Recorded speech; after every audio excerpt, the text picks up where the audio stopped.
வீட்டில் பானிபூரி செய்கிறதுக்கு 1 கப் ரவை, 1/2 கப் மைதா. கப் ரவையை மிக்சியில் போட்டு நைஸாக அரைச்சிட்டு வந்துடலாம்.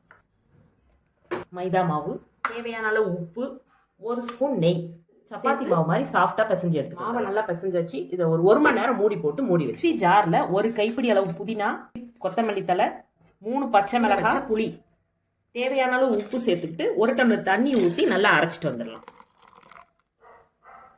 கடாயில் கொஞ்சமாக எண்ணெய் சேர்த்துக்கிட்டு ஒரு பெரிய வெங்காயம் பொடியாக நறுக்குனதை நல்லா வதக்கிக்கலாம். வதங்கி வச்சு கொஞ்சமாக இஞ்சி பூண்டு பேஸ்ட்டு, மஞ்சத்தூள், மிளகாய்த்தூள், கரம் மசாலா, தேவையான அளவு உப்பு.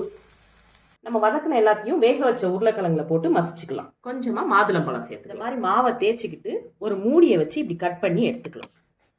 இப்போ எண்ணெயில் பொரிச்சு எடுத்துகிட்டு வந்துடலாம்.